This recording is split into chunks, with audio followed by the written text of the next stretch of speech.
मन धागा धागा रेशमी दुवा. लेखिका मेघना माने यादव. अभिवाचन मनाली तुंगे झाडे. भाग 51. ये बाहों में बाहे, ये बहकी निगाहें, लो आने लगा जिंदगी का मजा. अहो बस की आता. कमरेवर हळूच विसावणारा त्याचा हात दूर करतच डोळ्यांनी दटावणे. ऐसे कैसे, भीड़ कितनी है, आप मेरे साथ ही रहिए.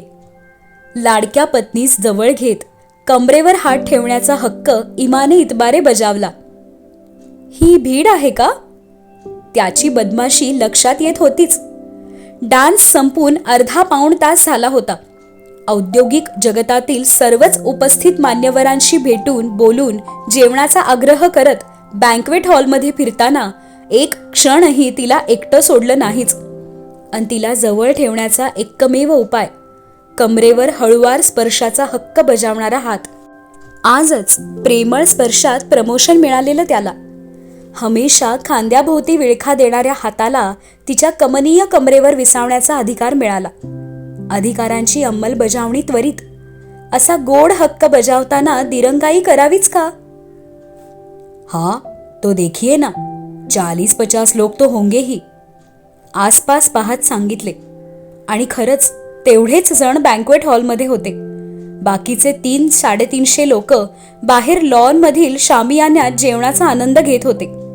आणि भव्य बँक्वेट हॉलच्या कोपऱ्या कोपऱ्यात खुर्च्या सोफ्यांवर बसलेल्या तुरळक जनतेकडे पाहून ह्या गर्दीपासून तुम्हाला वाचवत आहे हे नटखट स्पष्टीकरण. मग तिनेही बायकोचा हक्क बजावला, चापट देऊन. पण फटका खाऊन गप्प बसेल तो राजीव कसला? त्याच्या खोड्या करणं सुरूच. सगळ्यांच्या नजरा चुकवत हळूच आपल्या बायकोला हक्काने छळणे. नको ना, गुदगुल्या होतात, सकाळीच सांगितलं ना मी.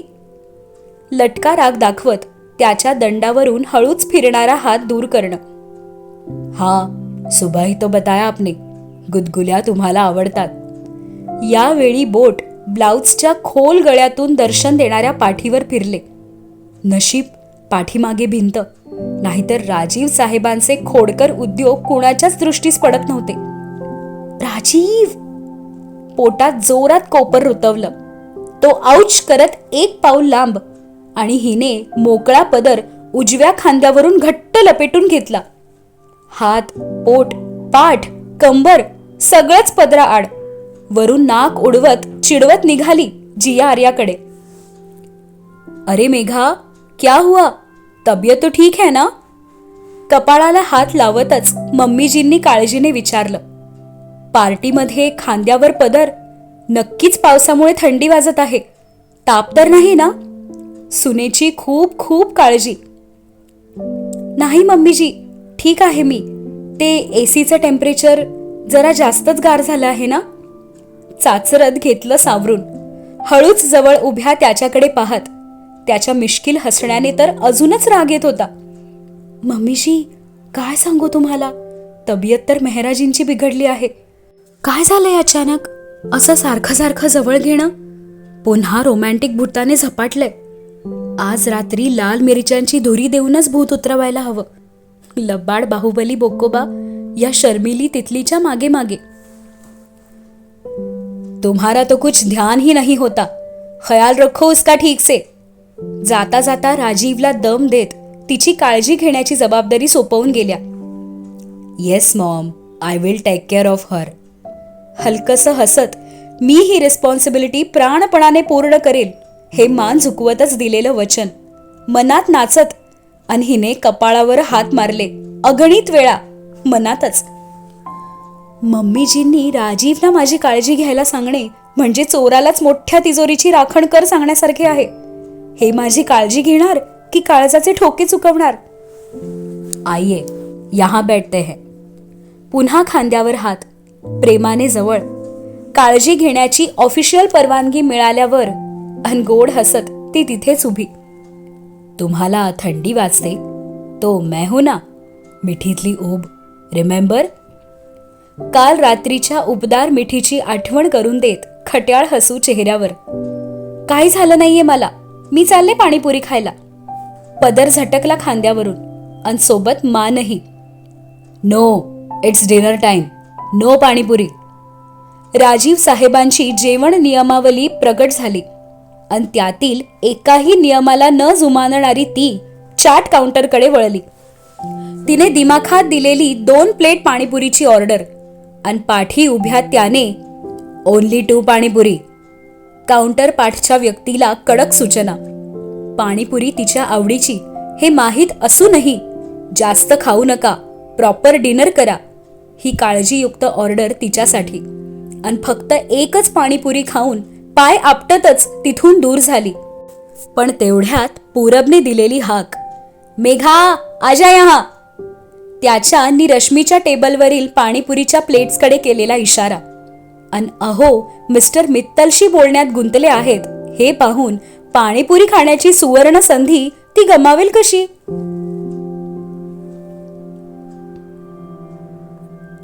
अक्षय, now we have to concentrate on Serene resorts joint venture. Shivpuri रिसॉर्टची जास्त काळजी वाटते आहे. अक्षय सोबत पुढील प्लॅनवर तिची चर्चा. वेडिंग रिसेप्शनसाठी आलेले निमंत्रित परतले. जेवण करून दीदी, जिजाजी, कबीर, काव्या आणि मम्मीजी पापाजींसोबत जिया आर्यालाही घरी पाठवले. उद्या शाळा आहे, लवकर झोपून जा. मी आणि डॅड थोडा वेळ थांबतो. सगळ्यांना बाय करूनच आम्ही घरी येऊ, हे दोघींना समजावले आणि दोघींनी चटकन मान्य केले. 10:30 होत आलेले. अभि, श्वेताही नुकतेच बँक्वेट हॉलमधून बाहेर पडले. अक्षय थांबलेला थोडा वेळ आणि आता रिकाम्या बँक्वेट हॉलच्या मध्यवर्ती टेबलवर बसून दोघांची चर्चा. अक्षयही थोडासा आश्चर्यचकित. स्वतःच्या वेडिंग रिसेप्शनमध्येही पुढील प्रोजेक्टची चिंता करणाऱ्या मेघा मॅम. पण मेघा मॅमचं हे असं आजूबाजूचं जग विसरून कामात झोकून देणं त्याच्यासाठी नवीन नव्हतंच. आणि आता तिच्याच सारख्या विलक्षण वर्कोहोलिक व्यक्तीची साथ लाभलेली. मग आता थांबणे नाहीच. येस मॅम, उद्याच्या मीटिंगमध्ये तोच पॉइंट डिस्कस करूया. Let's find a new way. अक्षयच्या चेहऱ्यावरही हलकीशी काळजी. अक्षय, टेक्नोसिसच्या सक्सेसनंतर सुप्रीमच्या SWC कडून अपेक्षा वाढल्या आहेत. We can't fail.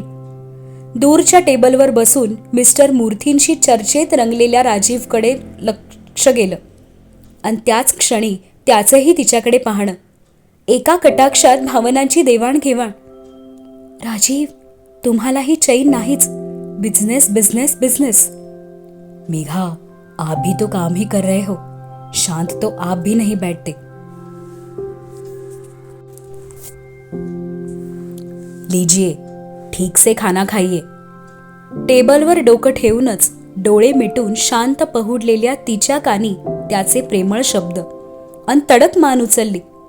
Akshay discussion संपवून नुकताच घरी निघालेला. मूर्थी सरांशी बोलणं संपवून राजीवही टेबलवरून उठलेला तिने पाहिलं. पण त्याचं दुरूनच हाताने खुणावणं, 5 मिनिटात येतो. आणि तिनेही मान डोलवत दिलेला होकार. उभं राहून पायाला रग लागलेली आणि पाठही ठणकत होती. त्याची वाट बघत डोकं टेकवलंच शेवटी खाली. आणि या क्षणी टेबलवर ठेवलेली प्लेट पाहून डोळे विस्फारलेच. जेवले की मी. मान तिरपी करतच तिचं खुदकन हसणं. तिच्याकडे रोखून पाहतच बसला जवळच्या खुर्चीवर. 2 ग्लास पायनॅपल ज्यूस, जियाच्या प्लेटमधून कॉर्न टिक्की, मम्मीजींनी खिलवलेली 1 घास सब्जी रोटी आणि 2 प्लेट पाणीपुरी हे जेवण नसतं. भुवई उडवली त्याने.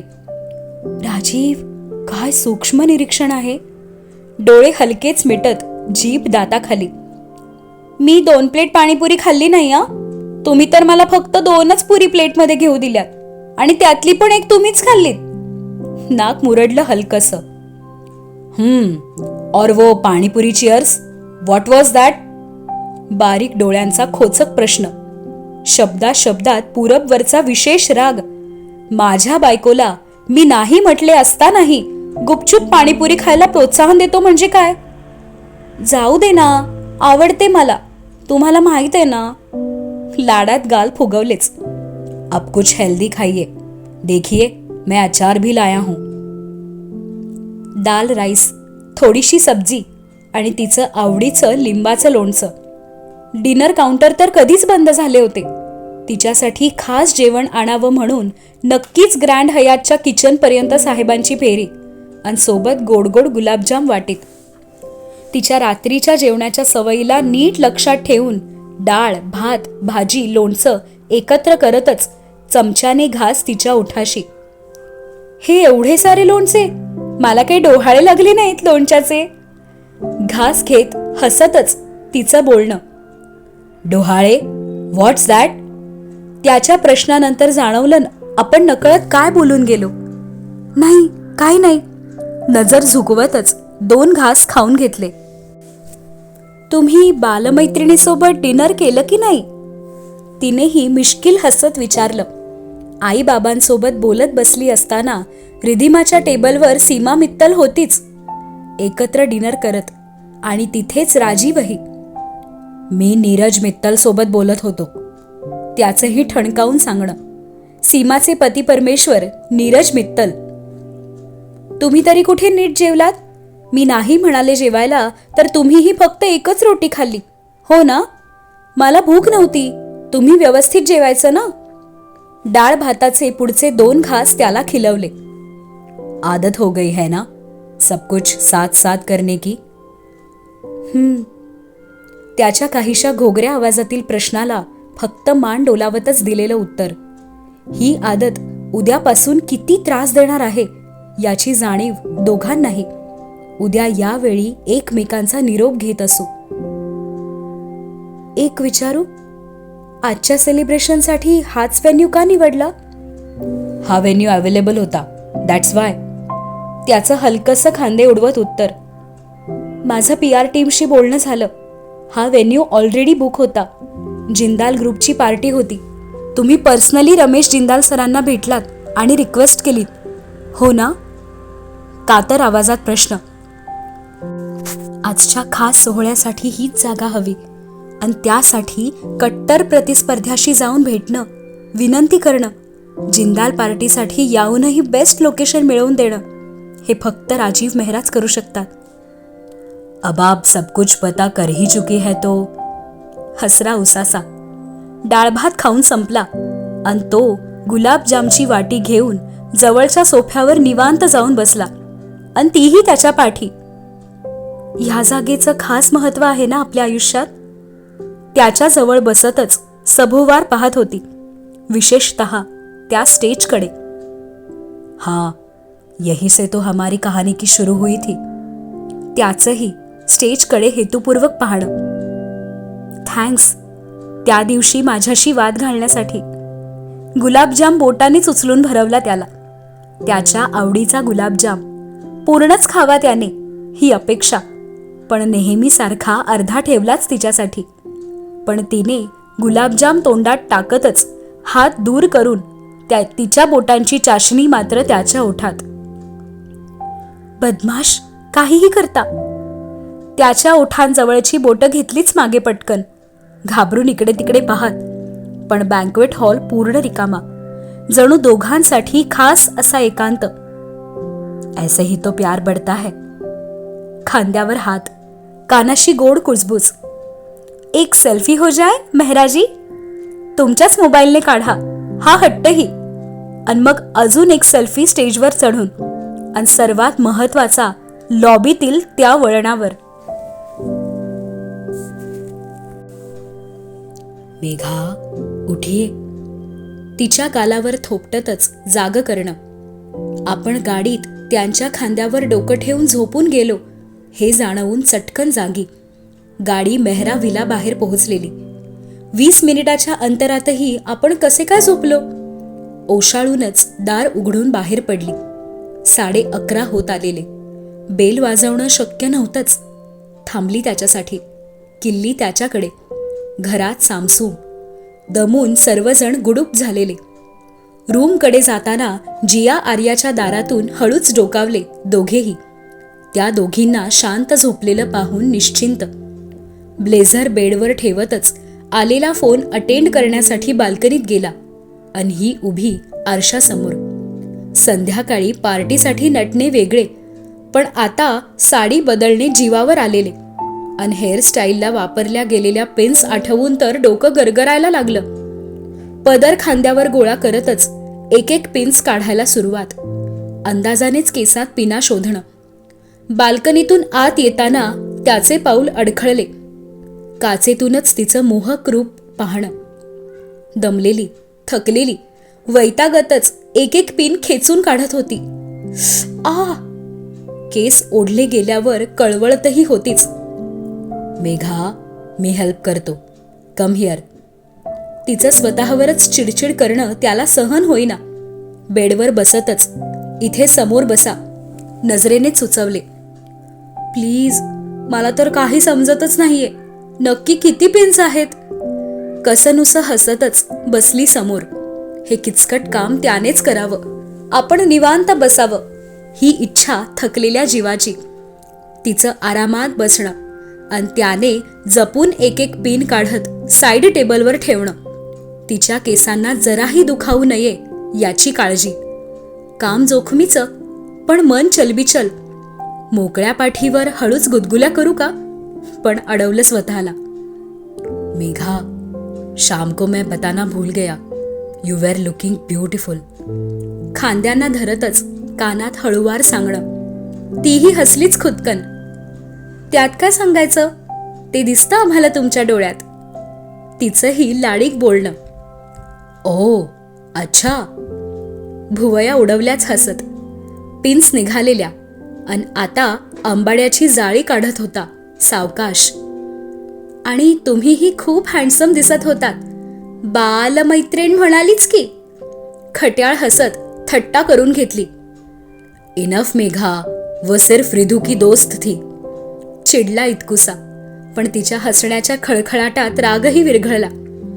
माहीत आहे हो, मी कुणा सीमा, टीना, करीनाला घाबरत नाही. मला माहिती आहे, माझे राजीव फक्त माझे आहेत. हलकसं वळून बघत गोड हसली. हाँ, और आप भी बस मेरी हो, सिर्फ मेरी. केस सुटले तिचे आंबाड्याच्या बंधनातून अन पाठीवर विखरले. थँक्स म्हणत ती उठणारच की गाण्याचे बोल कानी. तसे हळूवारच, पण रात्रीच्या नीरव शांततेत स्पष्टच.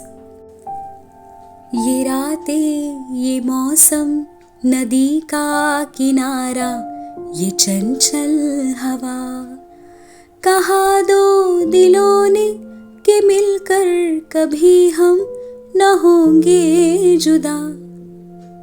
आवडीच्या गाण्याने हसू दोघांच्याही ओठी. पापाजी ऐकत असतील का, हळूच विचारलं तिने. तिच्या मोकळ्या केसातून बोट फिरवतच मोघम बोलणं. प्रश्न ऐकलाच कुठे होता, जे उत्तर सुचायला. रात्र, मौसम, सारच कसं हवं हवंसं. नदीचा किनारा नव्हता, पण सागराचा तर होताच की. अन बाल्कनीतून येणारी थंडगार झुळूक. अन आता तिलाही जाणवला बोटांचा अलवार स्पर्श. माथ्यावरून मानेवर अन मानेवरून पाठीवर. केसांवर अलगर टेकवलेले ओठ. मानेवर रेंगाळणारा उष्ण श्वास. शहाऱ्यांची दाटी. कमरेभोवती हाताचा विळखा देतच ओढून घेतलं तिला जवळ. आणि तिनेही आवेगाने झोकून दिलं त्याच्या मिठीत.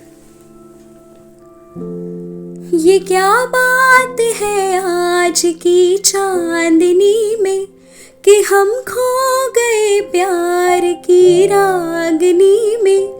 ये बाहों में बाहें, ये बहकी निगाहें, लो आने लगा जिंदगी का मजा. ये रातें, ये मौसम, नदी का किनारा, ये चंचल हवा. त्याच्या खांद्यावर डोकं टेकवतच मिटले डोळे. नाभीच्या उंचवट्यावर अलवार स्पर्श बोटांचा. आह, राजीव.